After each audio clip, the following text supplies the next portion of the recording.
The first scripture I ever remembered and thought about a lot was, it will be easier for a camel to pass through the eye of a needle than a rich man to enter the kingdom of God. And it always kind of stuck with me and kind of put it squarely in my brain, even as a little, sixth grader, that, we should try to store up our treasures in heaven as opposed to storing up our treasures down here on earth, up in the attic where a strong man can break in and take them from you. So I was able to exercise some of that letting go of some of the things I really, really loved. Especially when this beautiful dog of mine came down with 104 temperature. And I was kind of living out of the back of my truck at the time with very little funds or savings. And in order to really kind of keep him alive, I felt it necessary to sell the motorcycle. But I also had developed heel spurs, I think, specifically from riding that Harley Davidson. And I needed to heal. It was extremely painful to walk. I would spend whole days in bed initially because it was just an excruciating pain. You actually have in your heel a bone that starts growing down, kind of like a hook. And so every step you take hurts. And so I felt the good Lord was testing me. Let's see if you can get rid of this Harley Davidson motorcycle. And, at the time, much more so than now, was a little bit of my identity. So when I thought those things, I gladly sold it. And,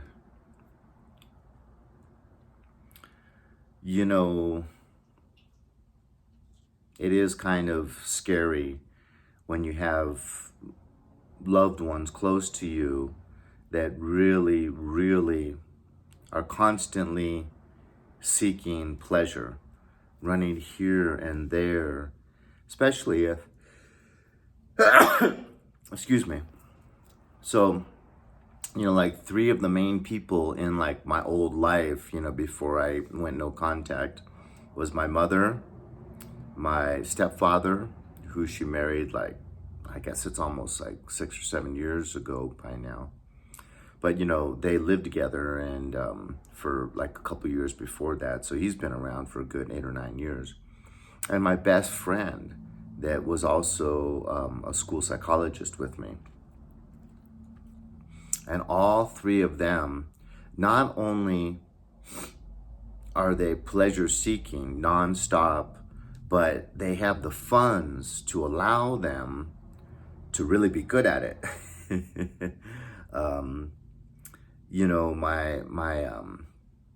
My good friend that for like over 25 years, he would get season tickets to the Lakers. He would get season tickets to the Kings. He would have certain vacations that he would go to every year. Like his mother married a millionaire, I think a multi-millionaire. And he gets just lots of money from his mother every month. And would just tell me things like, why don't you buy a house? Well, it's like, I don't have a multi-millionaire mother that gives me money every month. It's easier said than done. But in his arrogance, he never really saw the correlation for how much material possessions he had and how he was able to travel the world and have these luxurious vacations having directly to do with his mother.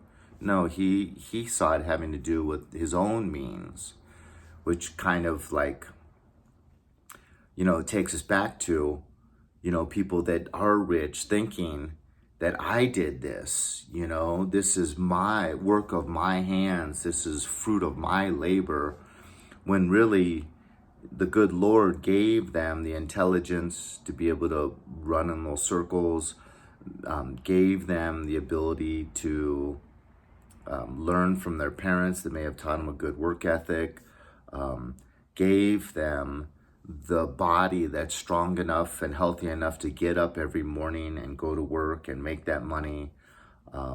So, it's funny how whether it's money given to them from their stepfather or it's money acquired through their going to work daily at a high paying job, they always own that.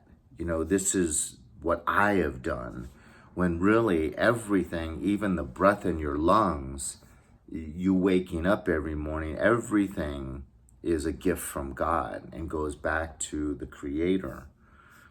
That's why I love athletes that, are humble, and when they hit a home run, they look up and they point up, and say the sign of the cross maybe, or beat their heart and look up, point up, because they were given that athletic ability and they were given the circumstances to develop a good work ethic. All of those things were given to them. That's why one of the main things I thank the Lord for is being placed within this summer camp when I was 10 to Protestant summer camp that taught us how to invite the Lord into our heart. And then the very next year, being placed into a Catholic school called the Good Shepherd, a really, really strict Catholic school with actual nuns teaching us that were serious. I mean, real discipline. You want to talk about nuns in the 70s, early 70s. But God bless them. God love them, because they really took their job seriously, and they wanted us to take things seriously, not just to fall in love with the Lord and to be reverent, but to also have that work ethic and take our work very seriously. Just a blessing. And then a year after I started that was the year that my grandmother bought me this Bible. And as you can see right here, I used to be called Shelley. So Shelley's Bible, 1978, when I was 11 years old. So actually it was the same year I started that Catholic school. Oh no, wait. Yeah, probably around like 6 or 8 months after I started that Catholic school. And while I'm showing things off, look at what a good artist my son is. And that was even from like 4 years ago. He is incredible. But it might look like I'm coming off as jealous, but I'm really not, because I've never really needed much. But just, to see it so clearly in pretty much the 3 closest people to me, my mother, my stepfather, and this best friend, to see how much pleasure they're able to afford themselves daily. I could go on and name the different trips to Europe, the yearly annual trip my friend had to Banff every year, with extremely wealthy family that would take them golfing every day, and all those season tickets. I could go on and all the pleasure seeking, but you get the point. They had this unquenchable desire for fun, and they had the means, financial means, to really be able to afford one heck of a lot of fun. Now, my brother, I have just this one sibling who's a malignant narcissist, married to a malignant narcissist. He was not so much into chasing this constant pleasure. He was more into seeking money and the image that could afford him. Having the house by the beach, being able to keep his wife happy because she's extremely materialistic,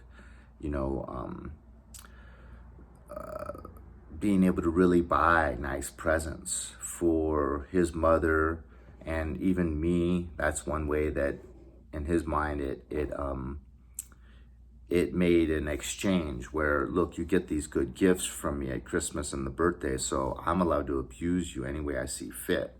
That's not an equal change in my mind.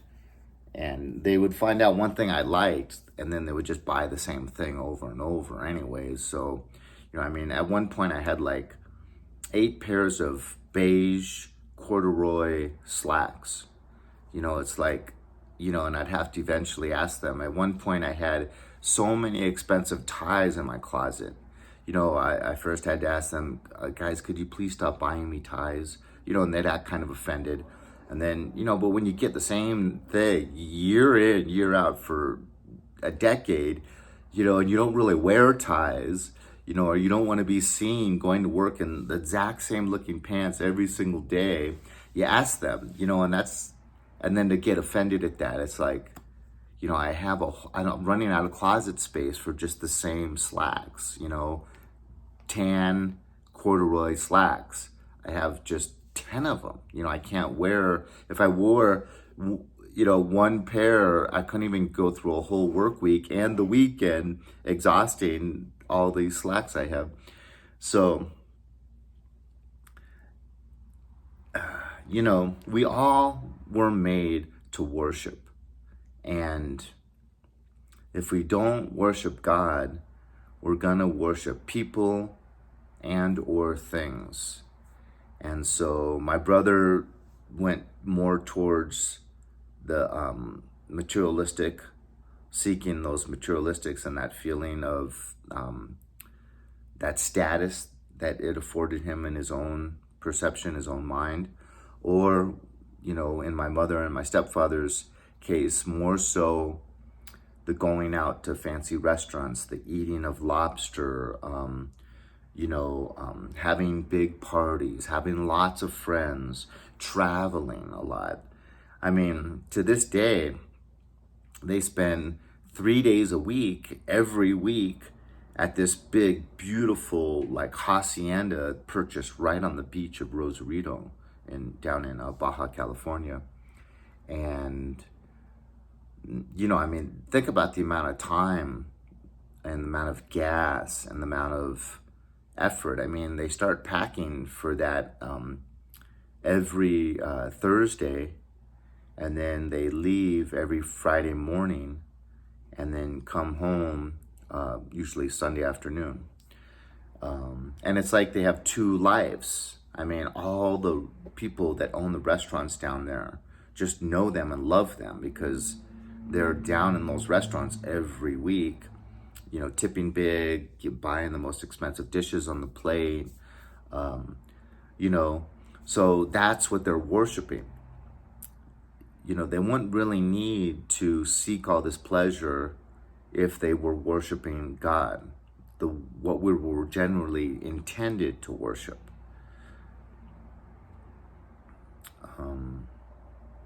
I was going to talk about Lazarus, the poor man, but I think I've already kind of beat a dead horse. I've already made my points that, you have these, what I like to call, instead of heat-seeking missiles, pleasure-seeking meat missiles. Just of meat like a flesh suit, just running from one pleasure to the next. Boom, boom, boom, boom, boom, boom. But as any religious person knows, or maybe not religious, but anyone that has a relationship with the Most High realizes is that at the end of the day, you're still kind of empty because you can only achieve so many pleasurable experiences and they come up short. They're not really going to give you a lasting contentment in your heart. Like, let's say you're someone like me who doesn't have a lot of extra money, but because it's a special holiday, or a special loved one's birthday, you go out to a really nice restaurant. Personally, I love going out to nice, high-quality sushi restaurants, and maybe getting a tall Sapporo, and, you get to fill out that menu and pick all your favorite orders and hand in that piece of paper. and they bring you this just huge tray of just incredible sushi. You know, I mean, that's very pleasurable. It's very enjoyable. You know, and the waiters and waitresses are so pleasant and accommodating, and it feels great. But it ends, you know. Already you get home and you're uncomfortable, your stomach's kind of, you have to unbutton the top couple notches on your blue jeans. I never sleep as good when I'm really kind of stuffed with food. And then in the morning, it's kind of a memory already, kind of a distant memory. Whereas that love you feel for Jesus in your heart, every morning I wake up with joy. You know, sometimes I get a little bit down in the evenings, you know, just because of my bad circumstances in life. But I always wake up with that joy that I really have no other reason that I can explain other than that relationship with the Most High, Jesus Christ. So just a little bit of thoughts on, you know, being an extremely wealthy person. I mean, look at Solomon, King Solomon. Look at, you know, a lot of the kings of Judea and Israel in the Old Testament were extremely wealthy. But how many of them did things that were pleasing in the sight of the Lord? You know, less than half, that's for sure. Most of them ended up seeking other gods, worshiping Asherah, Baal, or, you know, all these a lot of times by marrying females that worship those gods. But just sometimes kind of, I think, out of pleasure seeking. They had so much money. They had, you know, wives, concubines, so much cattle and horses and chariots and a treasure room, usually full of gold and silver, that it's like, well, why not keep accumulating more? Instead of having one God, why not worship what the Assyrians worship, you know, and why not have a lot of gods? Because I already have so much material things and, you know, the finest foods and so many beautiful women, and let's get more gods going too. So I think it's part of that too. You know, you get this insatiable thirst. If you're always able to quench any desire you have, I think it multiplies your desires and you want more and more and more, because that can never offer full contentment, these materialistic things and these different things. Anyways, God bless. Leave a comment, hit like or dislike. Talk to you later.